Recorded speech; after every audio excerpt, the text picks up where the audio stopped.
Medieval Christmas food, every dish explained in detail. Food occupied a central place in medieval Christmas celebrations, serving functions far beyond simple nutrition to encompass religious symbolism, social hierarchy, economic display, cultural tradition, and communal bonding. Understanding medieval Christmas food requires examining not just what was eaten but how food was procured, prepared, presented, consumed, and understood within the complex web of medieval Christmas celebration.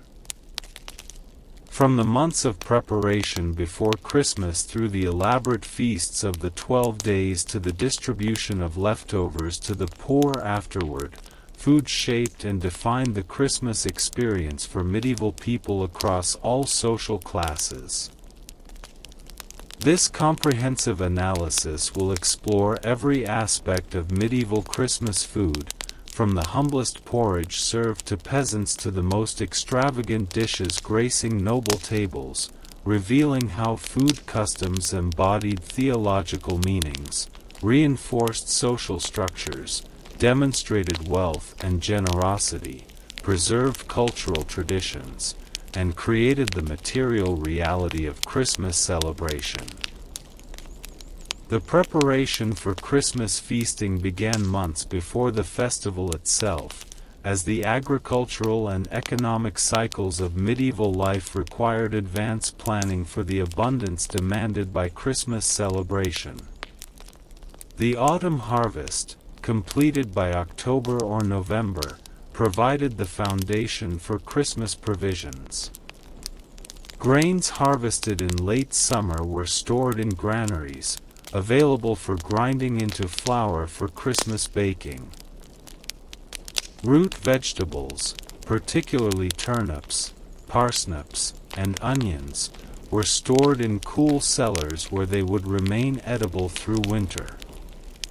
Apples and pears from autumn orchards were carefully packed in straw for preservation.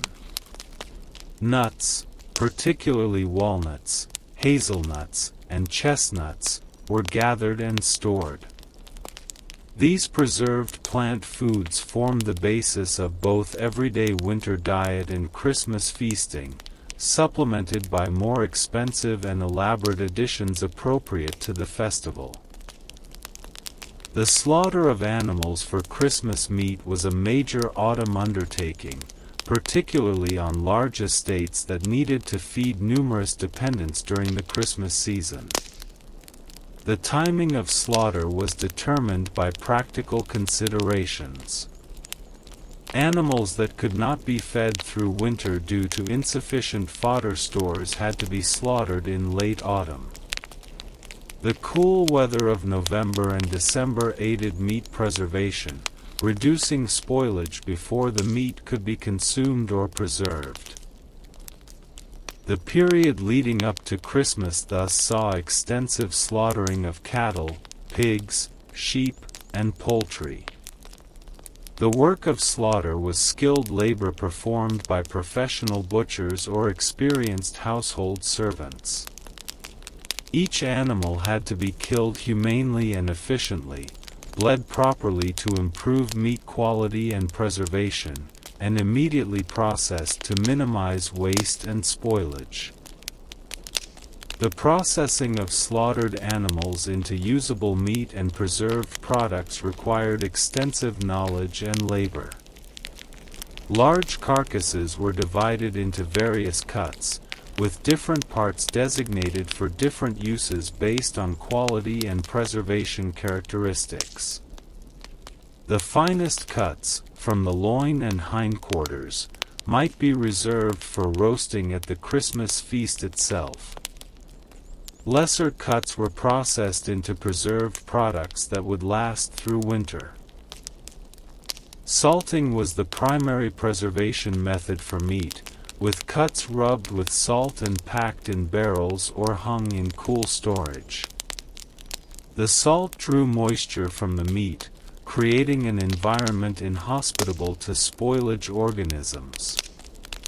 Smoking provided another preservation method, with meat hung in smokehouses where smoke from burning wood both flavored and preserved it through the antibacterial properties of smoke compounds. Sausages, made from minced meat mixed with spices and stuffed into animal intestines, utilized scraps and less desirable cuts while creating products that could be smoked or dried for preservation. The procurement of special ingredients for Christmas required access to markets and merchants offering goods beyond ordinary household production. Spices, essential to elaborate Christmas dishes, had to be purchased from merchants who imported them from Asia and Africa via complex trade networks. Pepper, cinnamon, ginger, cloves, nutmeg, and other spices were expensive luxuries, and their use in Christmas cooking demonstrated wealth and sophistication. Wealthy households purchased spices by the pound for Christmas use, while modest households might afford only small amounts to flavor special dishes. Dried fruits, including raisins, currants, figs, and dates, were imported from Mediterranean regions and similarly represented expensive ingredients that marked dishes as special Christmas preparations. Sugar, increasingly available during the later medieval period though always expensive, was purchased for Christmas sweetmeats and elaborate dishes. Wine, both for drinking and for use in cooking, had to be procured, with quality wine imported from France or other wine-producing regions for the finest tables. The specialized Christmas baking began weeks before the festival, as many Christmas baked goods improved with age and could be prepared in advance. Mince pies, one of the most characteristic Christmas foods, were prepared in enormous quantities. The mincemeat filling, despite its name, originally contained actual minced meat along with dried fruits, spices, and suet. The combination of savory meat and sweet fruit, heavily spiced, created a rich, complex flavor that epitomized Christmas abundance. The preparation of mincemeat was laborious, requiring the mincing of meat by hand, the chopping of dried fruits, and the careful measuring and mixing of expensive spices. Once prepared, the mincemeat could be stored for weeks, its flavors melding and intensifying.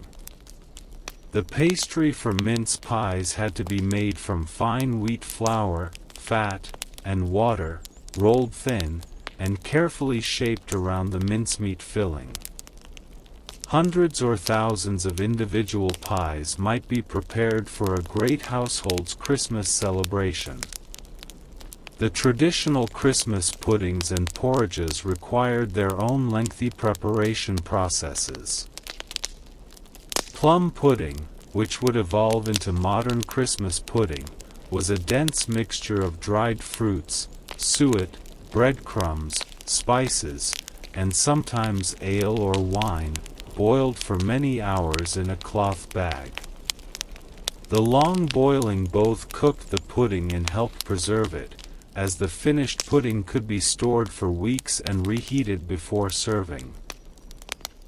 Frumenty, a Christmas porridge dish, was made from wheat grains that had to be soaked and boiled until they split and softened, then mixed with milk, egg yolks, and spices. The preparation of frumenty required careful attention to prevent burning and to achieve the proper creamy consistency. Malmeny, another medieval Christmas dish, consisted of minced chicken mixed with ground almonds, rice, and spices, creating a pale, sweet-savory dish that required extensive grinding and mixing of ingredients. The preparation of Christmas beverages, particularly the wassail that was central to Christmas celebrations, required advanced planning and skilled work. Wassail, a spiced ale or cider drink served hot, was prepared from a base of ale or cider to which honey or sugar, spices, and sometimes eggs were added. The mixture had to be heated carefully to dissolve the honey and blend the flavors without boiling off the alcohol or curdling any eggs. The specific recipe for wassail varied by region and household, with each family guarding their traditional recipe. The wassail bowl itself, a large communal vessel from which the drink was served, was often decorated with ribbons or evergreen branches and became a focal point of Christmas celebration. The ritual of wassailing, carrying the bowl from house to house or through orchards, created community bonds and celebrated abundance. The Christmas Eve preparations reached their peak intensity as the actual feast day approached. The Christmas Eve meal itself was typically simple and meatless, as the Advent fast technically continued until Christmas Day. However, the kitchens were scenes of frantic activity as final preparations for the Christmas Day feast occurred. Roasted meats required hours of cooking, with large joints or whole animals turned on spits before fires. Kitchen staff had to manage multiple fires, coordinate cooking times for different dishes, and ensure everything would be ready for serving at the proper times. The stress and chaos of Christmas Eve kitchens was legendary, with exhausted cooks and servants working through the night to prepare the elaborate feast. The head cook or kitchen master had to orchestrate this complex operation, managing personnel, coordinating tasks, and troubleshooting problems to ensure successful feast production. The Christmas Day feast began with careful staging and ceremonial presentation that transformed mere eating into elaborate ritual. The great hall where the feast occurred was decorated with evergreen branches, creating a festive atmosphere. Long tables were arranged according to social hierarchy, with the lord and most important guests at the high table on a raised dais, and lesser members of the household and guests at lower tables arranged through the hall. The tables were covered with fine linens, and place settings of varying quality depending on the diner's rank were arranged. Trenchers, thick slices of bread that served as edible plates, were set before each diner. Salt cellars, elaborate vessels holding valuable salt, were positioned on the tables, with the placement above the salt or below the salt marking important social distinctions between higher and lower ranking guests. The service of the feast followed careful protocols that demonstrated social order and created theater around food presentation.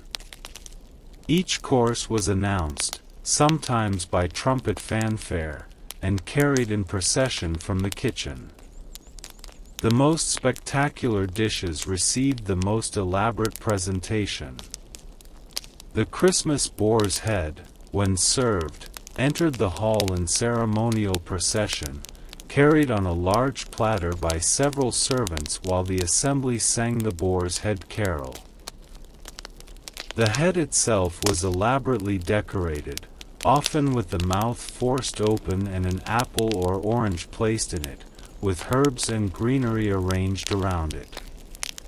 This dramatic presentation transformed the food into spectacle, creating memorable experiences that reinforced the special nature of Christmas feasting.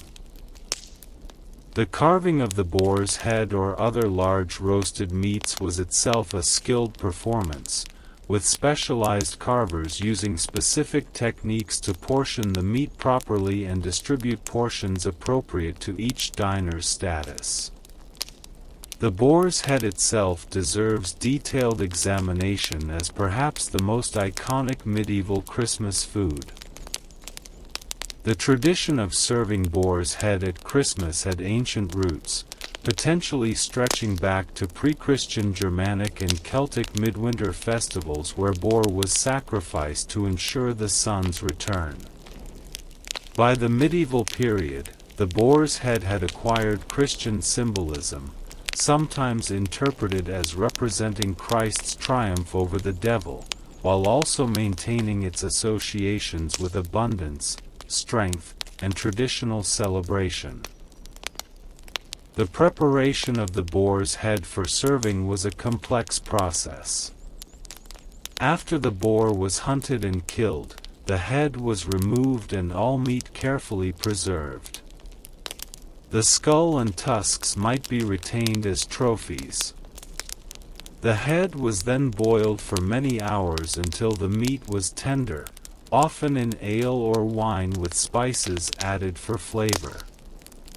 Once cooked, the head was allowed to cool and the meat carefully arranged to restore a realistic appearance. Garnishes and decorations made the head appear fierce and impressive. The final product represented the culmination of extensive hunting, butchering, cooking, and decorating skills. The roasted peacock or swan, another spectacular Christmas dish, represented the heights of culinary artifice and aristocratic display. These birds were valued not for their flavor, which was generally considered mediocre, but for their impressive appearance when properly presented. The preparation of peacock or swan for serving involved an intricate process. The bird was first carefully skinned, keeping the plumage intact and attached to the skin. The body was then roasted on a spit, often stuffed with spices and smaller birds to enhance flavor and create additional servings. Once cooked, the skin with feathers was reattached to the roasted body, creating the illusion that the bird was still alive and merely resting. The beak might be gilded with gold leaf for added splendor. The presented peacock, appearing alive but actually fully cooked, was a tour de force of culinary art that amazed guests and demonstrated the host's wealth and sophistication. The carving and serving of such a presentation dish was a delicate operation requiring great skill to distribute the meat while preserving the visual impact of the presentation. The various meat pies served at Christmas feasts ranged from individual handheld pies to enormous constructions requiring multiple servants to carry. The pastry for these pies was often made extra sturdy to serve as container and serving vessel rather than being eaten. These coffins of thick pastry held fillings of mixed meats, organs, eggs, fruits, and spices. Some pies were surprise pies, or live pies, where the pastry crust concealed not just food but living birds that would fly out when the pie was cut open, creating dramatic entertainment. The legendary 4 and 20 blackbirds nursery rhyme refers to this practice, though the birds in actual surprise pies were generally harmless songbirds rather than blackbirds. The construction of these elaborate pies required skilled pastry work, careful filling preparation, and coordination between kitchen and hall to ensure the timing and presentation created the desired effect.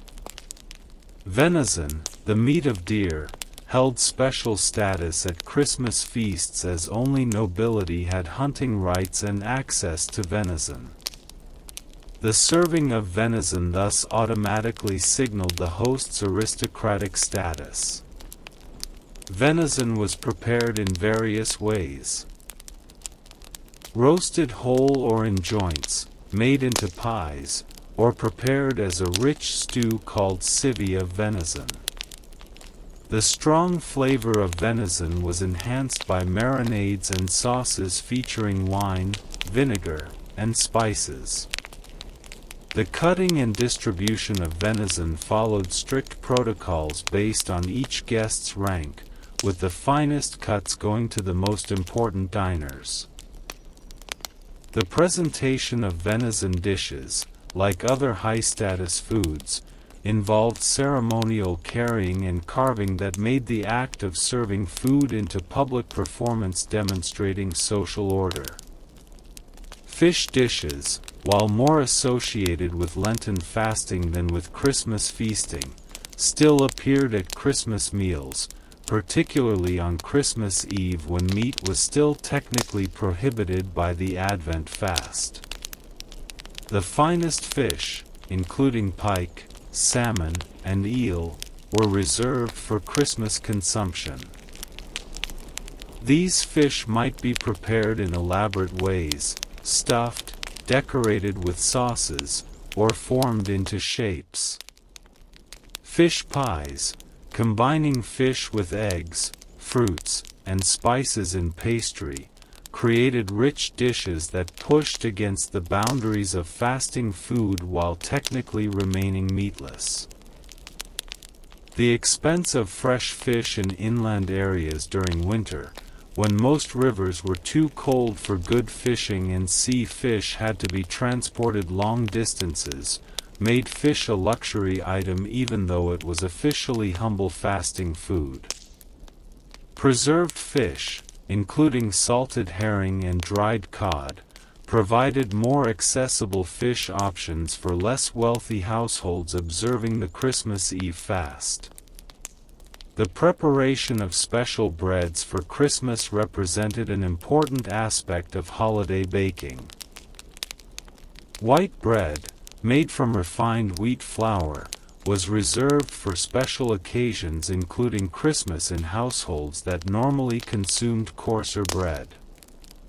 The whiteness of the bread symbolized purity and was considered appropriate for celebrating Christ's birth. Special shapes and decorations marked Christmas breads as distinctive. Loaves might be formed into crosses, stars, or other symbolic shapes. Bread dough might be sweetened with honey or enriched with eggs and butter to create special festive breads. Wafers, thin crisp breads often stamped with religious images, were served at Christmas and had associations with the Eucharistic host. The sharing of special bread created communion among those eating together and connected Christmas feasting to Christian sacramental theology. Cheese featured prominently in Christmas feasts, with aged cheeses that had matured since spring or summer production reaching optimal flavor by December. Hard cheeses could be stored for months or years, and Christmas provided an occasion to bring out especially fine aged specimens. The variety of cheeses across medieval Europe was considerable, with each region producing distinctive types from local milk. The serving of multiple cheese varieties allowed hosts to display knowledge of fine foods and access to goods from various regions. Cheese appeared both as a course in itself and as an ingredient in various dishes. Cheese tarts, combining cheese with eggs, cream, and sometimes fruits in pastry, were popular Christmas dishes. The protein and fat in cheese made it valuable winter food, providing nutritional sustenance during the season when fresh foods were scarce. Eggs, available even in winter from hens kept in barns or coops, appeared in numerous Christmas dishes. While eggs were technically prohibited during strict Advent fasting, by Christmas Day they were consumed freely in various preparations. Hard-boiled eggs were served plain or used in other dishes. Eggs thickened sauces and custards. Egg whites were whipped into frothy desserts. The golden color of egg yolks was considered beautiful and appropriate for festive dishes. Omelets, scrambled eggs, and various egg-based confections added variety to the feast. The versatility of eggs made them invaluable in Christmas cooking, appearing in both savory and sweet dishes throughout the feast. Vegetables played a less prominent role in Christmas feasting than meat, but various vegetable dishes appeared, particularly in the meals of less wealthy households where meat was less abundant. Root vegetables, stored since autumn harvest, were prepared in various ways. Boiled and mashed with butter or cream, roasted in embers, or added to stews and pottages. Onions and leeks flavored numerous dishes. Cabbage, available even in winter, provided green vegetables. Dried legumes, including peas, lentils, and beans, created substantial pottages and side dishes. These vegetable dishes, while less prestigious than meat, provided essential nutrition and bulk that filled diners' stomachs, particularly important for common people whose Christmas feast might offer only modest amounts of expensive meat. The various sweets and desserts served at Christmas represented the height of culinary art and expense, as sugar and other sweeteners were costly and elaborate dessert preparation required skill. Comfits, seeds or nuts covered in multiple layers of sugar coating, were time-consuming to produce, as each layer had to harden before the next was applied, but created impressive sweets that could be stored for months. Marzipan, a paste of ground almonds and sugar, could be molded into elaborate shapes, colored with natural dyes, and formed into decorative centerpieces as well as eaten.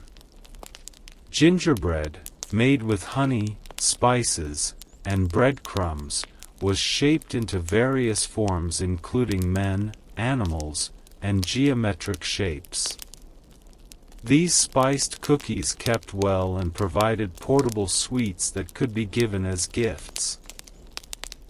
Fruit pastes, made by boiling fruit with honey or sugar until thick, then cutting into slices, preserved summer flavors for winter enjoyment.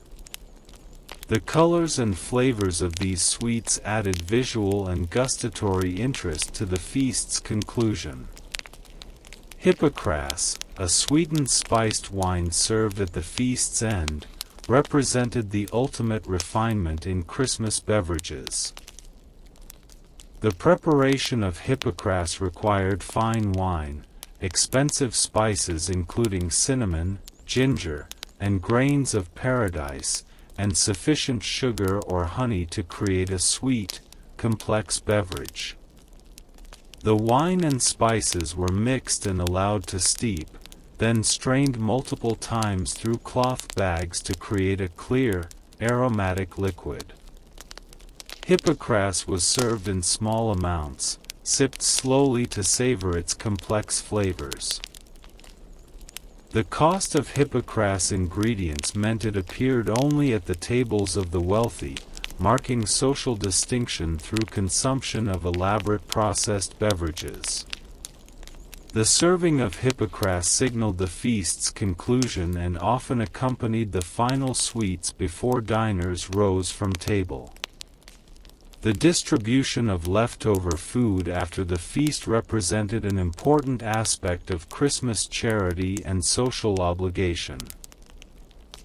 No matter how abundant the feast, quantities prepared typically exceeded what could be consumed, creating substantial leftovers.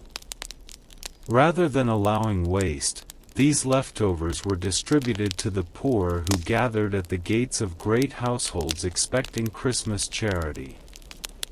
Servants carried out platters of meat, bread, pies, and other foods to be distributed. The poor received not the finest portions served to noble guests, but what remained was still far superior to their usual diet and represented genuine material assistance during the difficult winter season. This distribution of leftovers fulfilled religious obligations to feed the hungry while also serving the practical function of preventing waste and the social function of displaying aristocratic generosity. The poor who received this charity understood it as their right based on customary obligations rather than as mere voluntary generosity, creating complex social dynamics around Christmas food distribution. The preservation of Christmas feast remainders for later consumption required careful management. Cooked meats that were not distributed immediately had to be stored in cool areas and consumed within days before spoilage occurred. Pastries and pies could last longer if stored properly. Remaining wassail and other beverages might be consumed in following days or preserved through various methods. The challenges of food preservation in an era before refrigeration meant that even after Christmas, households had to carefully monitor stored foods and use them before they spoiled. The gradual consumption of Christmas provisions through the 12 days of Christmas created a lingering abundance that extended the festive feeling beyond Christmas Day itself while also ensuring that expensive provisions did not go to waste through spoilage. The contrast between Christmas abundance and ordinary medieval diet was stark, particularly for common people. The typical medieval peasant diet consisted of bread, pottage made from grains and vegetables, occasional cheese or eggs, and rare meat, providing adequate calories but monotonous flavors. Christmas brought access to meats, spiced dishes, white bread, ale or wine, and sweets that transformed the eating experience completely. This dramatic contrast made Christmas feasting profoundly meaningful, offering not just pleasant flavors but a taste of abundance and luxury that otherwise remained out of reach. The anticipation of Christmas feasting motivated endurance of Advent fasting and provided hope and pleasure during the dark winter season. The memory of Christmas abundance sustained spirits through the lean months of late winter and early spring before new harvests brought fresh relief. Christmas feasting thus served crucial psychological and social functions beyond simple nutrition. The religious symbolism embedded in Christmas foods added layers of meaning to consumption. The white color of certain foods symbolized Christ's purity. The use of honey and sweet flavors represented the sweetness of Christian salvation. Spices, expensive imports from the East, connected to the journey of the Magi bringing gifts from the Orient.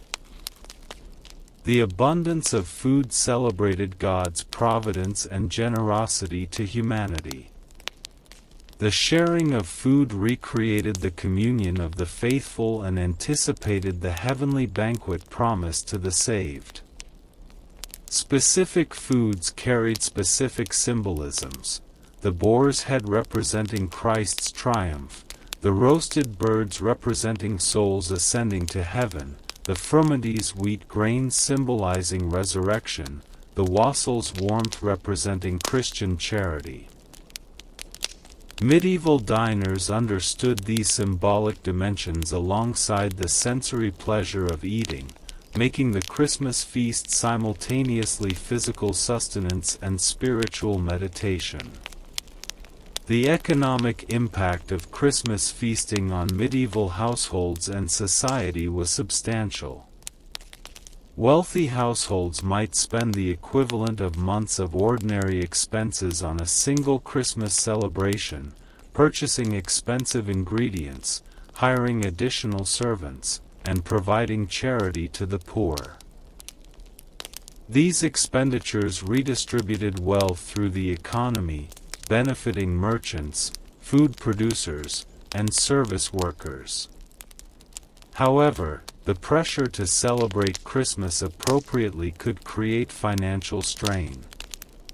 Noble families felt obligated to maintain lavish hospitality befitting their status, sometimes spending beyond their means and falling into debt.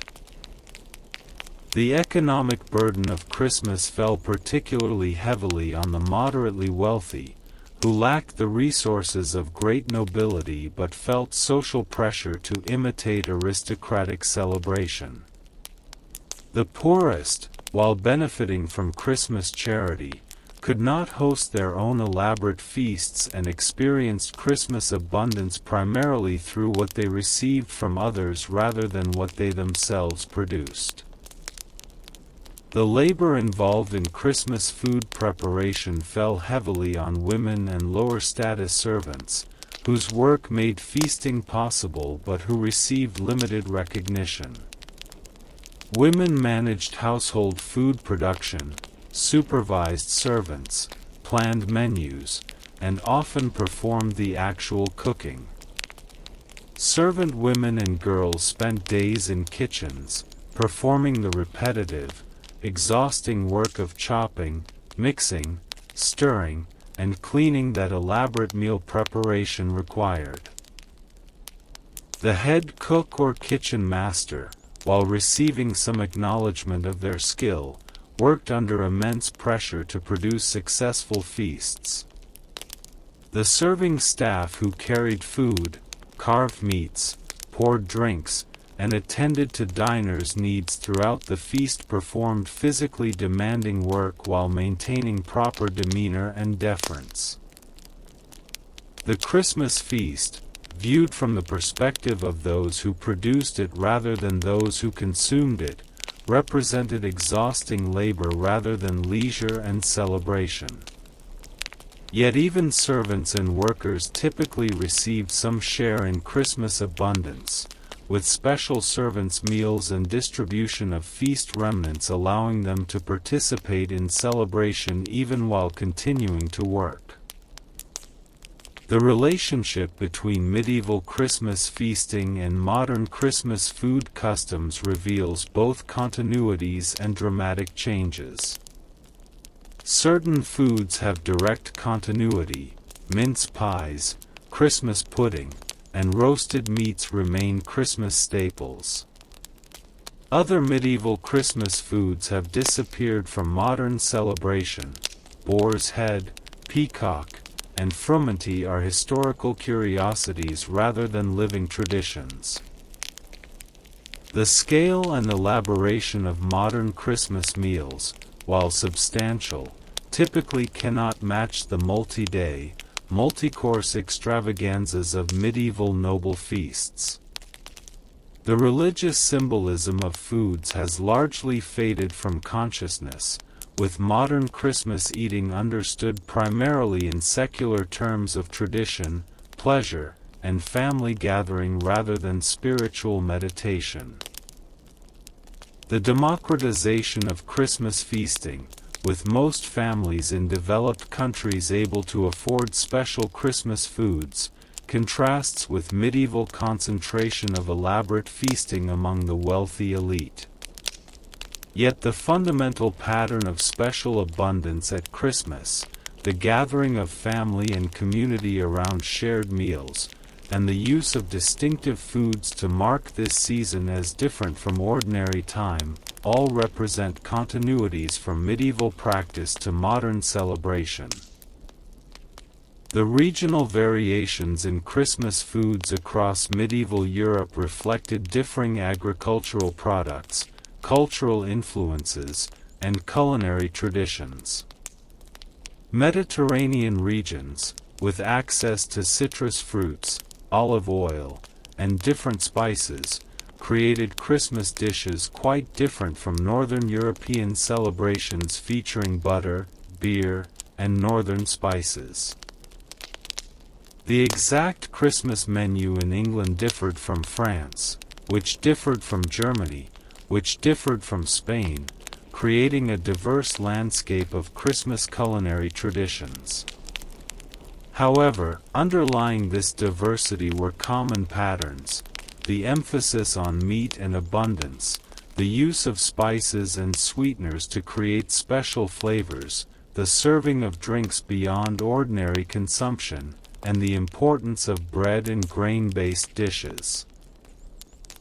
The trading of recipes and techniques across regions, particularly through ecclesiastical networks connecting monasteries, spread innovations and created some degree of standardization, but local traditions remained strong and distinctive Christmas foods remained markers of regional identity. The evolution of Christmas food traditions over the long medieval period reflected broader changes in economy, society, and culture.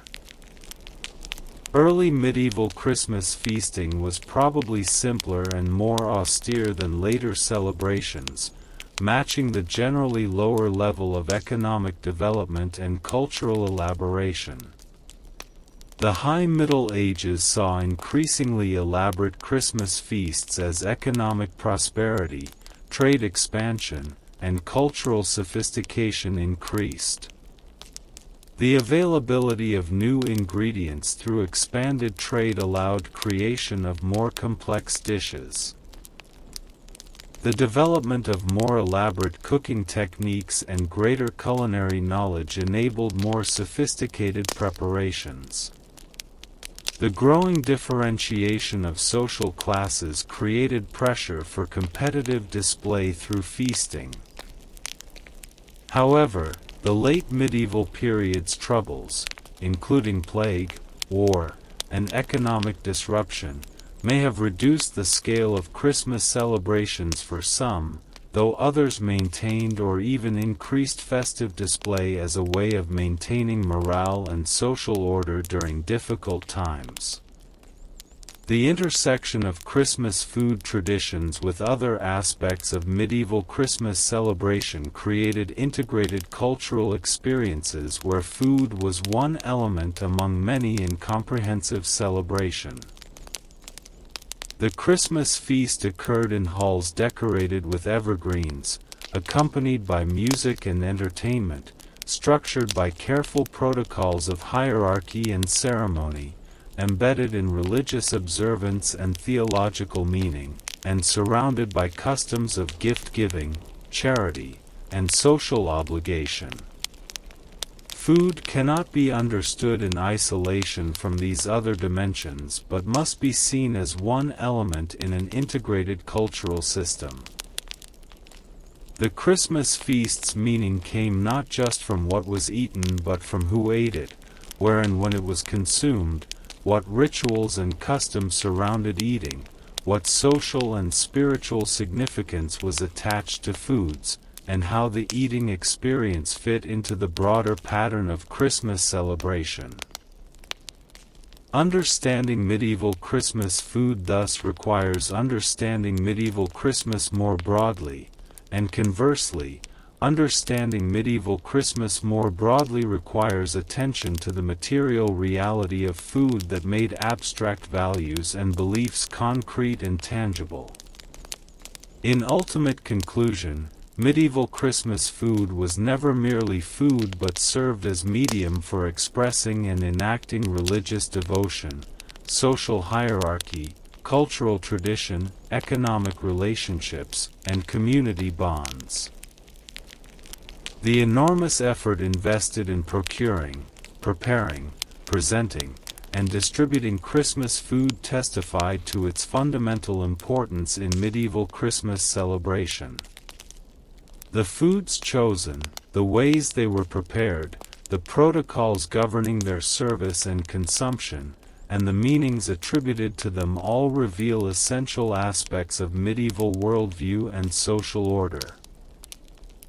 The contrast between Christmas abundance and ordinary scarcity gave the feast profound emotional and social significance, creating memories and meanings that sustained individuals and communities through difficult times.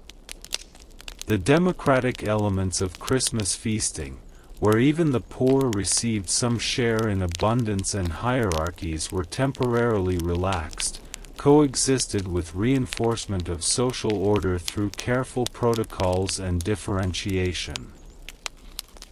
The religious dimensions of Christmas food, while perhaps less emphasized than the religious services and devotions, nevertheless contributed to the sacred character of the season and reminded participants of the theological meanings being celebrated.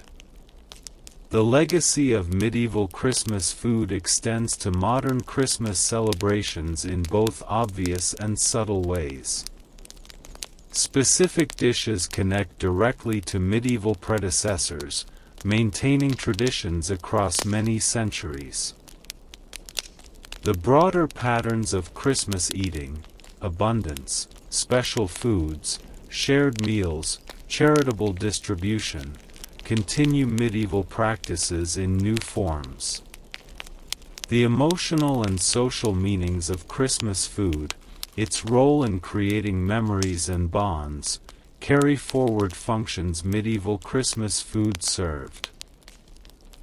Understanding medieval Christmas food enriches appreciation of modern Christmas food traditions by revealing their deep historical roots and the layers of meaning they carry, often unconsciously, from medieval origins.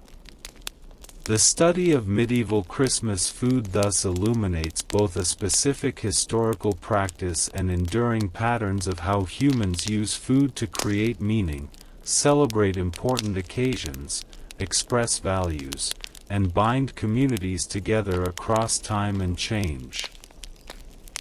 The monastic experience of Christmas food represented a distinctive approach that balanced religious discipline with appropriate celebration of Christ's birth. Monasteries, as communities dedicated to spiritual life, maintained strict rules governing daily diet throughout the year. The rule of Saint Benedict, which governed many medieval monasteries, prescribed a simple vegetarian diet with modest portions, though fish was permitted and meat allowed for the sick.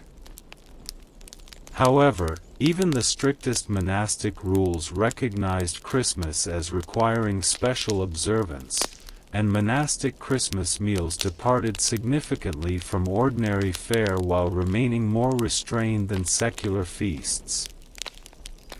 The monastic Christmas dinner typically featured fish dishes of exceptional quality and variety, eggs prepared in various ways, cheeses aged to perfection, white bread rather than the coarser bread of ordinary days, and perhaps limited amounts of wine or ale rather than the usual water or weak beer. Special sweets and pastries might appear, and the portions served were more generous than usual. The abbot or prior might grant special dispensations allowing foods normally prohibited, creating a feast that was abundant by monastic standards while remaining modest compared to noble secular celebrations. The communal aspect of monastic Christmas dining held particular significance in the monastic context. Monks normally ate in silence while one brother read aloud from religious texts, maintaining spiritual focus even during meals. At Christmas, this silence might be relaxed somewhat, allowing limited conversation among brothers. The texts read during the Christmas meal would be specially chosen for the season, perhaps accounts of the Nativity from the Gospels or theological meditations on the Incarnation. The shared meal became an extension of the liturgical celebration, with eating understood as part of the comprehensive observation of Christmas rather than as secular indulgence. The monastery's Christmas meal also included the distribution of alms to the poor who gathered at the monastery gates, fulfilling the religious obligation of charity and ensuring that monastic Christmas abundance extended beyond the monastery walls to benefit the surrounding community. The role of hospitality in monastic Christmas food customs reflected the Benedictine emphasis on welcoming guests as if they were Christ himself. Monasteries served as lodgings for travelers, and Christmas saw increased numbers of visitors seeking shelter and spiritual refreshment. The monastery's Christmas meal thus included not only the monastic community but also various guests, pilgrims, travelers caught by winter weather, nobles visiting for spiritual reasons, and local people invited to share in monastic celebration. The accommodation of these diverse guests required careful planning to provide appropriate food for different types of visitors while maintaining monastic discipline. The monastery kitchen worked to prepare meals that could feed the regular community, special dishes for important guests, and simple fare for poor travelers, all while observing the religious character appropriate to a monastic Christmas celebration. The preparation of Christmas feast foods in urban settings presented different challenges and opportunities than rural manner or monastic preparation. Urban households, even wealthy ones, typically had smaller kitchens and storage facilities than rural manors, requiring more reliance on purchased prepared foods and market resources.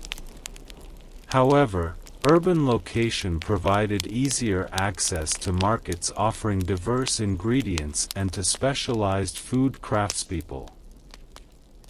Urban Christmas food preparation might involve purchasing partially prepared items from professional cooks, bakers, and confectioners rather than producing everything within the household. Meat pies could be ordered from professional pie makers.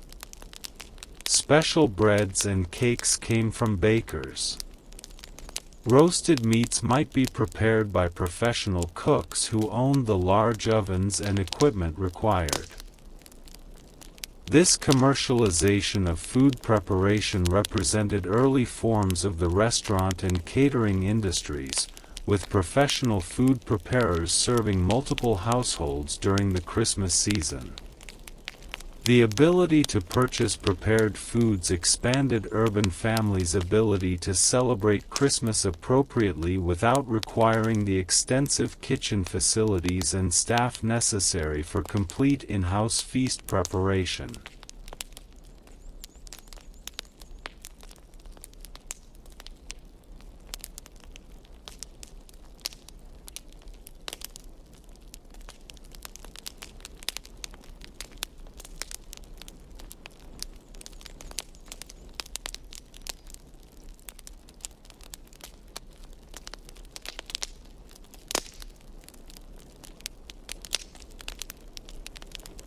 The guild feasts held by urban craft guilds during the Christmas season represented important occasions for guild solidarity and celebration.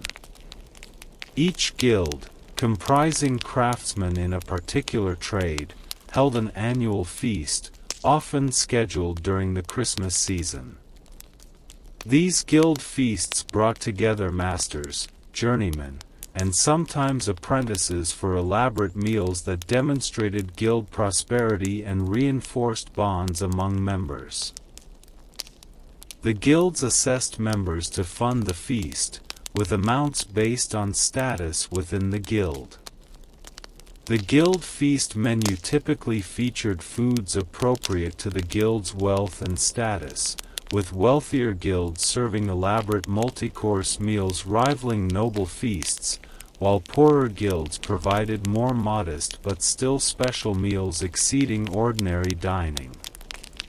The guild feasts included not just eating but also guild business, elections of officers, resolution of disputes, and entertainment. The shared meal created fellowship and reminded members of their common identity and mutual obligations as guild brothers. The Christmas food consumed in merchant households reflected their intermediate social position between nobility and common craftsmen. Successful merchants had wealth rivaling or exceeding lesser nobility but lacked noble blood and the social privileges it conferred. Their Christmas feasts demonstrated their prosperity through expensive ingredients and elaborate preparation while also showing their aspirations to gentility through adoption of aristocratic food customs and table manners. Merchant Christmas menus might include expensive imported foods, fine wines from France or Germany, Mediterranean fruits and nuts, rare spices, and quality meats. The presentation and service of merchant feasts imitated noble protocols, with careful attention to hierarchy, ceremony, and proper forms. However, merchants also maintained connections to their non-noble origins, sometimes including traditional foods associated with their native regions or social backgrounds alongside more prestigious dishes. The merchant Christmas feast thus embodied the social complexity of medieval urban elites who had achieved economic success but navigated uncertain social position between traditional estates. The peasant Christmas feast, while modest by noble or wealthy urban standards, represented genuine abundance and celebration within the constraints of limited resources. Peasant families typically could not afford the expensive meats, spices, and imported ingredients of elite feasts. However, Christmas still meant special foods that exceeded everyday fare. A chicken or goose, raised over months for this purpose, might be roasted for Christmas dinner. Fresh pork from a pig slaughtered at autumn's end provided meat for the Christmas season. White bread, made from wheat flour rather than the barley or rye bread of ordinary meals, marked the day as special. Cheese, butter, and eggs enriched the Christmas meal. Dried fruits preserved from autumn harvest added sweetness. Ale brewed specially for Christmas provided festive drink. The Christmas meal brought the family together around better food than usual, creating memories of abundance even in households where ordinary life meant constant economic struggle. The contrast between ordinary and Christmas meals was perhaps more dramatic for peasants than for the wealthy, making Christmas psychologically and emotionally powerful despite material modesty. The influence of seasons and agricultural cycles on Christmas food availability shaped what could be served regardless of wealth or social status. Late December stood at a challenging point in the agricultural year. The autumn harvest was complete, but stored foods were being consumed and winter was only beginning. Fresh vegetables were unavailable except for winter crops like cabbage and stored root vegetables. Fresh fruits were absent. Grazing animals provided limited milk during winter, reducing dairy product availability. However, this timing also offered advantages. Animals slaughtered in November or early December provided fresh or recently preserved meat. The cool weather aided food preservation, reducing spoilage. The completion of major agricultural work freed labor for feast preparation. The challenge of winter scarcity made Christmas abundance more remarkable and meaningful, with the feast representing triumph over winter's hardships and confidence in survival until spring brought renewal. The agricultural calendar thus fundamentally shaped Christmas food customs and their meanings. The technological limitations of medieval cooking shaped what foods could be prepared and how. The absence of thermometers meant cooks judged doneness by experience and observation. The lack of precise timekeeping meant cooking times were approximate, based on visual and tactile cues. The variability of fire temperature, dependent on fuel type, fire management, and weather conditions, required constant adjustment and attention. The absence of modern conveniences like mixers, food processors, and refrigeration meant all preparation was done by hand and required careful planning to prevent spoilage. These technological constraints made medieval cooking highly skilled work requiring years of experience to master. The successful production of a complex Christmas feast represented the culmination of extensive knowledge about ingredients, techniques, timing, and coordination. Modern cooks, accustomed to precise recipes, standardized ingredients, and reliable equipment, might struggle to achieve results that medieval cooks produced routinely through practiced skill and intimate knowledge of their craft. The reuse and recycling of Christmas feast components extended the celebration while preventing waste. Bones from roasted meats were boiled to make broths for later soups and stews. Meat scraps were incorporated into pies or pottages. Stale bread was ground into breadcrumbs for use in other dishes or fed to animals. Fat rendered from roasted meats was saved for cooking or soap making. Every part of slaughtered animals found use, with nothing wasted.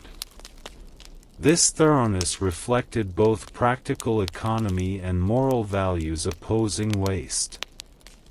The careful management of feast remains allowed Christmas abundance to extend beyond the immediate feast day, with transformed leftovers appearing in meals throughout the 12 days. The progression from fresh feast foods through various preparations of remnants created a gradual transition from extraordinary abundance back to ordinary meals rather than an abrupt return to normal diet. The documentary evidence for medieval Christmas food comes from various sources, each with strengths and limitations. Household account books from noble estates record purchases of ingredients and payments to suppliers, providing concrete evidence of what was acquired for Christmas feasting. However, accounts record costs but rarely describe how ingredients were prepared or combined. Recipe collections, which began appearing in written form in the later medieval period, describe preparation techniques but may represent idealized versions rather than actual practice. Literary sources including chronicles, poetry, and fiction describe feasts but often in stylized or symbolic ways that may not reflect reality accurately. Visual sources including manuscript illuminations and other artwork depict feast scenes but with artistic conventions that complicate interpretation. Archaeological evidence including animal bones from feast refuse and remnants of food preparation can reveal what was actually eaten but rarely provides information about preparation or social context. Historians must synthesize these various evidence types, aware of each source's limitations, to reconstruct medieval Christmas food practices. The transmission of cooking knowledge across generations occurred primarily through oral instruction and practical demonstration rather than written recipes. Daughters learned cooking from mothers, apprentice cooks from master cooks, with knowledge passed through observation and hands-on practice. The specific techniques for achieving proper pastry consistency, judging meat doneness, balancing spice mixtures, and coordinating complex meal preparation were learned through repetition and correction rather than from books. This oral transmission meant cooking knowledge was somewhat variable and evolutionary, with techniques gradually changing as cooks experimented and adapted to available ingredients and changing tastes.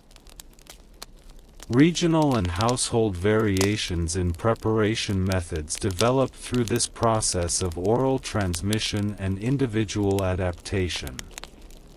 The eventual recording of recipes in written form in the later medieval period captured only portions of the extensive oral knowledge that experienced cooks possessed, with many subtle techniques and much practical wisdom remaining unrecorded and eventually lost when oral transmission chains were broken by social changes.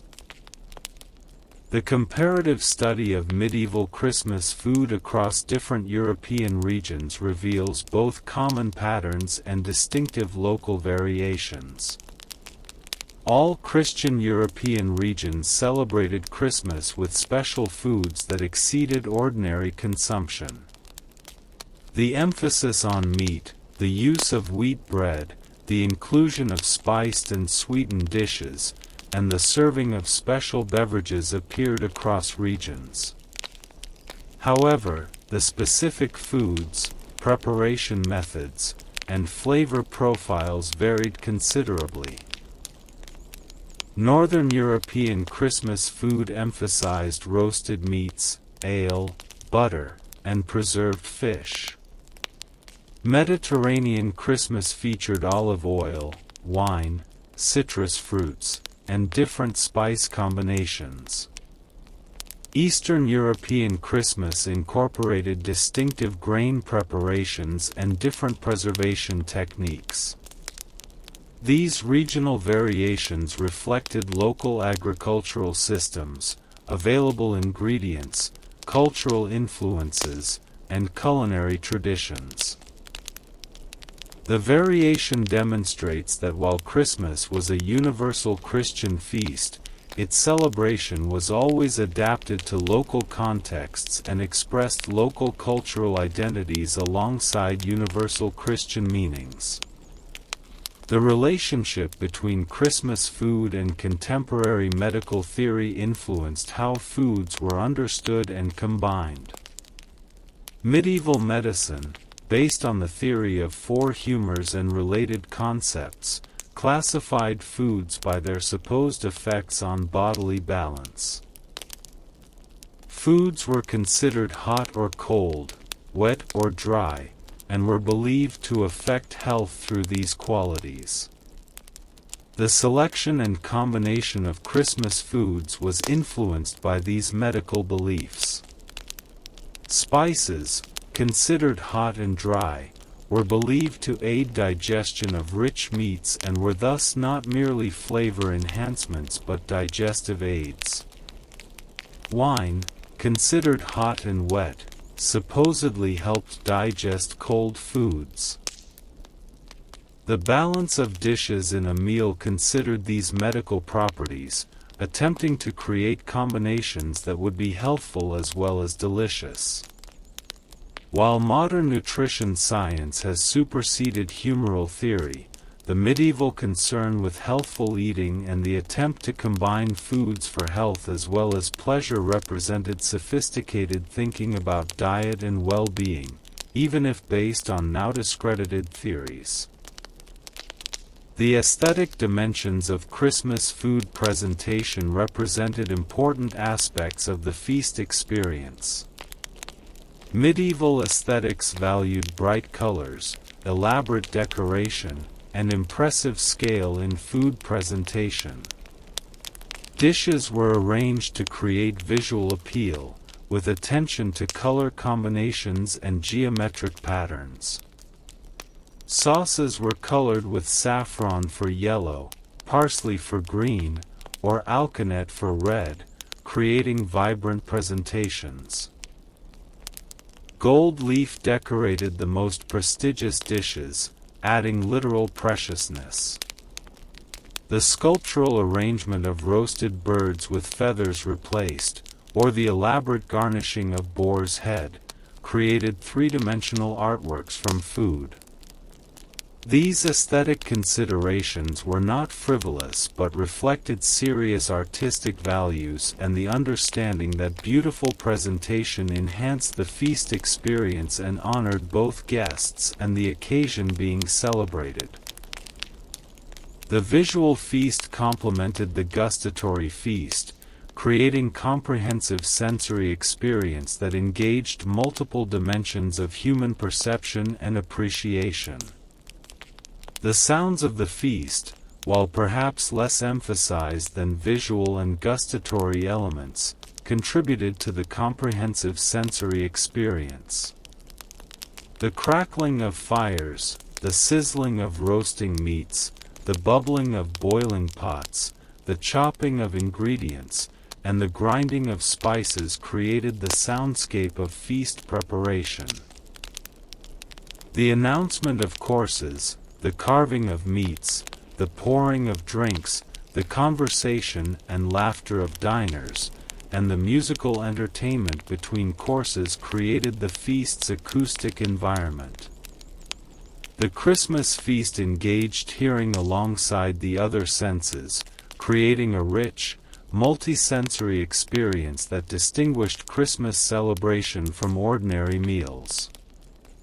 The sensory richness of Christmas feasting. The visual beauty of decorated dishes, the enticing aromas of roasted meats and spiced foods, the complex flavors of carefully prepared dishes, the textures of various foods, and the sounds of celebration, all combined to create memorable experiences that reinforced Christmas's special status and created powerful associations between these sensory experiences and the religious and social meanings of the season.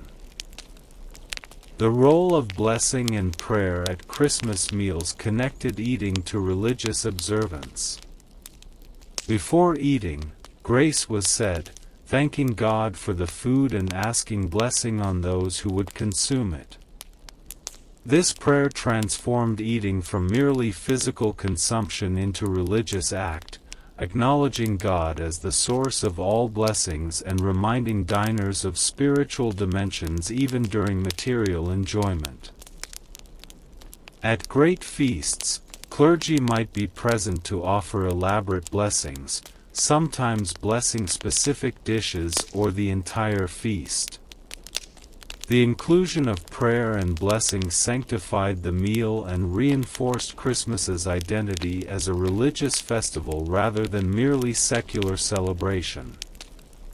The combination of sacred and material, religious devotion and physical enjoyment, characterized medieval Christmas generally and was exemplified in the blessed Christmas feast that fed both body and soul.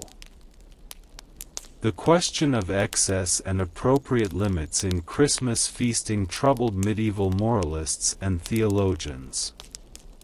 Church teaching emphasized moderation and warned against gluttony, one of the 7 deadly sins. However, Christmas was also recognized as appropriately celebrated with abundance and joy.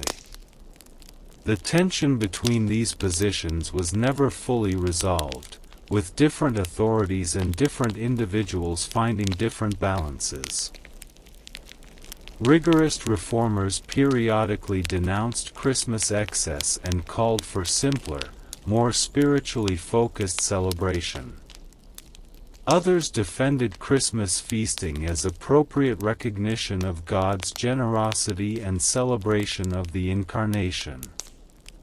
Individual Christians made their own decisions about appropriate levels of Christmas celebration, with choices influenced by personal piety, social expectations, and economic resources. The ongoing negotiation between celebration and restraint, abundance and moderation, characterized medieval Christmas attitudes and practices. The legacy of medieval Christmas food extends far beyond specific dishes to include fundamental patterns of how food functions in celebration. The idea that special occasions require special foods, that abundance appropriate to the occasion honors both guests and the event being celebrated, that shared meals create and express community bonds, that food can carry symbolic meanings beyond nutrition, all represent medieval values that persist in contemporary celebration. The specific medieval Christmas dishes may have evolved or disappeared, but the underlying patterns they exemplified continue. The study of medieval Christmas food thus illuminates not just historical practices but enduring human patterns of using food to create meaning, celebrate important occasions, and bind communities together. Understanding medieval Christmas food enriches appreciation of contemporary Christmas food traditions by revealing the deep roots and enduring patterns that connect present practice to historical precedent across many centuries of continuous evolution.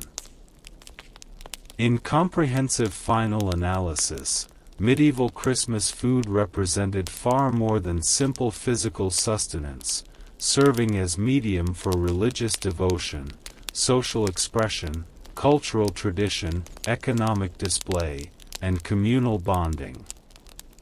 The extraordinary effort invested in acquiring, preparing, presenting, and distributing Christmas food testified to its fundamental importance in medieval life and celebration.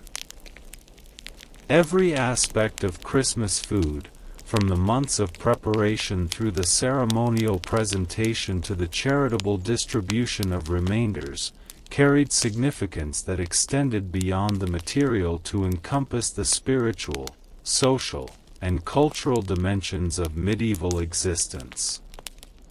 The foods chosen, the methods of preparation, the protocols of service, the meanings attributed to dishes, and the experiences of consumption all revealed essential aspects of medieval worldview and way of life.